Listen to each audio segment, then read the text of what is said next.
Welcome to this explainer. We're jumping right into a massive pop culture trope today, and it turns out the reality is way stranger than the fiction.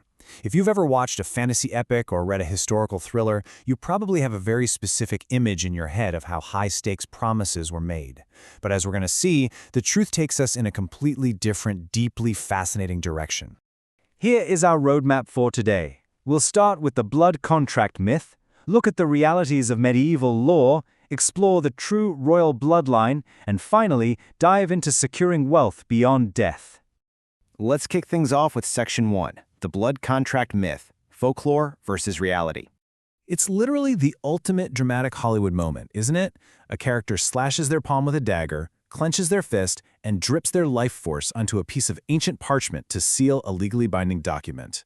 But we've got to ask the critical question here.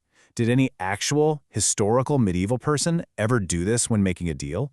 We see this all the time in fantasy media, but in actual medieval Europe, that life-binding blood pact was 100% just a literary and folk trope. It was the stuff of legends and spooky stories, absolutely not standard legal practice. If you wanted to buy a farm or sign a treaty, you definitely kept your blood inside your body.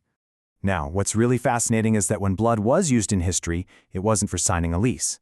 Take the famous Hungarian blood oath around 895 CE, where 7 tribal leaders supposedly let their blood flow into a chalice. Or look at Norse sagas, where warriors became blood brothers. In these edge cases, and even in the darker folklore of witch trials, blood symbolized the carrier of life force. It was all about a shared fate, or literally forfeiting your soul, not a commercial agreement.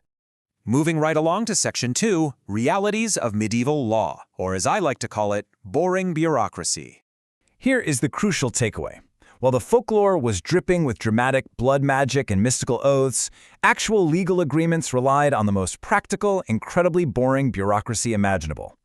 We are talking written charters, plain old ink on vellum, heavy wax seals, signatures, and just regular human witnesses standing in a room. And honestly, this shows exactly why blood was a terrible legal tool.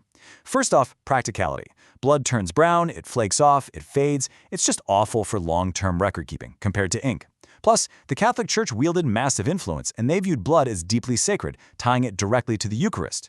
Using human blood to buy some sheep, highly heretical. And medically speaking, if you were bleeding, you were getting a procedure to balance your bodily humors, not to ratify a law.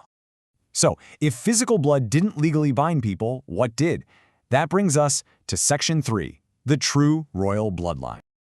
Medieval royalty was all about projecting immense power, wealth, and extreme exclusivity.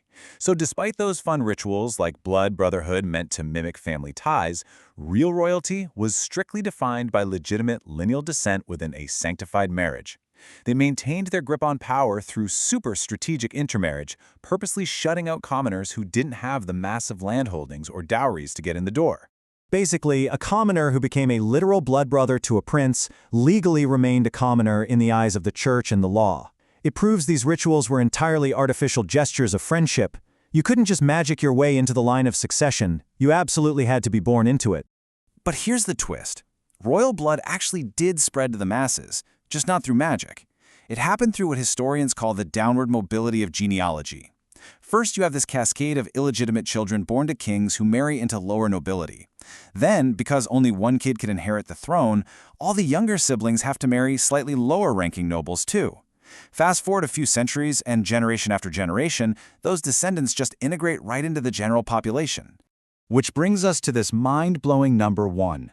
Because if you trace the family trees back far enough, say to the time of King Edward I of England, mathematically, almost every single person alive today with European ancestry is a distant descendant of a medieval monarch.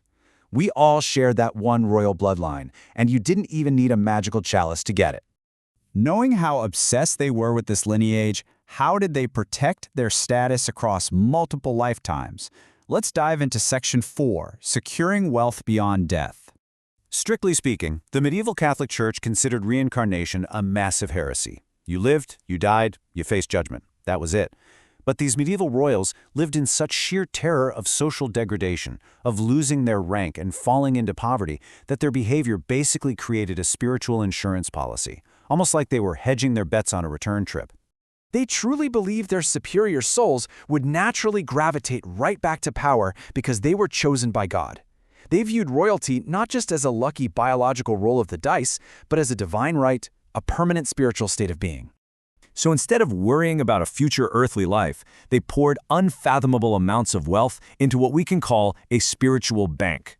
They funded chantry chapels, literally paying armies of priests to pray for their souls forever.